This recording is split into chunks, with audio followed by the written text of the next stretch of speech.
Olá, crianças! Na aula de hoje, nós vamos aprender sobre povos e comunidades tradicionais. Vamos lá? Vamos lá? O que essas pessoas elas têm de diferente entre si e o que elas têm em comum? Então, é isso que a gente vai ver um pouquinho, né?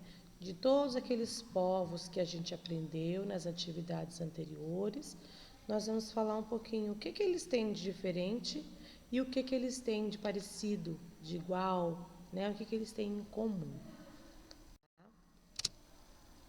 Então, quem são os povos e comunidades tradicionais? Nós vimos nas atividades anteriores alguns grupos tradicionais, tá? Mas tem muitos, tem diversos grupos, que não só aqueles que a gente viu nas atividades anteriores, tá? Então, tem um decreto número 6040, né, que foi criado no dia 7 de fevereiro de 2007, que esse decreto ele traz como definição do povo e comunidade tradicional os indígenas, os quilombolas, os seringueiros, castanheiros, quebradeiras de coco de babaçu, comunidade de fundo de pasto, catadoras de mangaba, faxinalenses, pescadores artesanais, marisqueiras, ribeirinhos, varjeiros, caiçaras, povos de terreiros, praieiros, sertanejos, jangadeiros, ciganos, pomeranos, açorianos, campeiros, varzanteiros, pantaneiros, geraizeiros, veredeiros, caatingueiros, retireiros do Araguaia e entre outros grupos. Eu só falei aqui para vocês alguns nomes, né? Vocês não vão saber o que é alguns nomes aqui, mas só para vocês terem uma ideia que não é só aqueles que a gente aprendeu, tá? Nós selecionamos assim os mais conhecidos, né, que vocês já ouviram falar ou na televisão ou na internet, e a gente fez estudos desses grupos para vocês, tá? Que são os indígenas, o quilombola, os ribeirinhos, caiçaras e os ciganos, tá bom? Então aqui foi só mais para vocês conhecerem esse grupo, esses povos aí. E o que eles têm em comum, né? O que eles têm de igual? Então, todos esses grupos, eles são considerados povos e comunidades tradicionais. Então, isso já é um ponto em comum.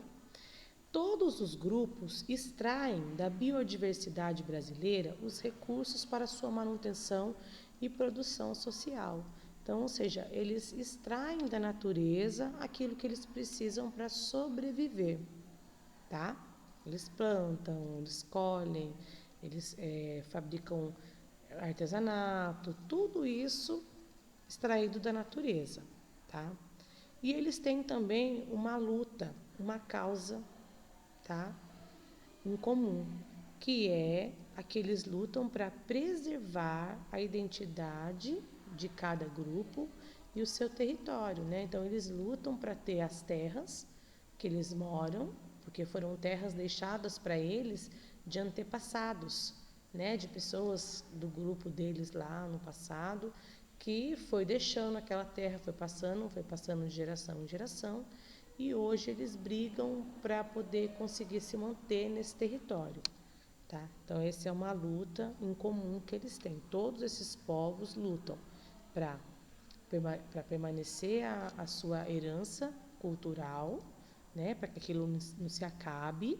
Eles querem permanecer no grupo, naquele devido lugar, eles não querem se urbanizar, então eles brigam por isso.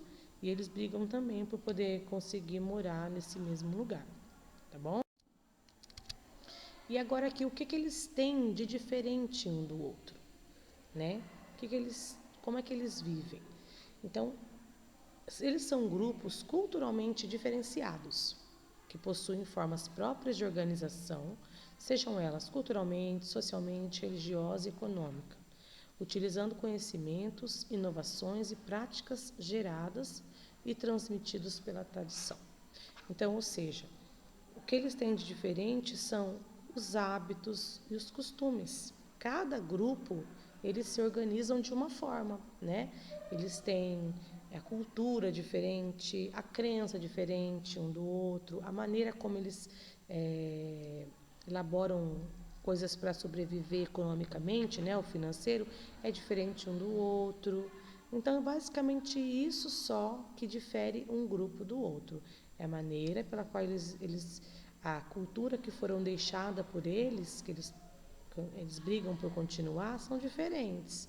A maneira como eles escolheram de vida é diferente um do grupo para o outro, tá? Pessoal, por hoje é só. Espero que vocês tenham gostado, entendido todo o conteúdo e até a próxima aula. Beijinhos!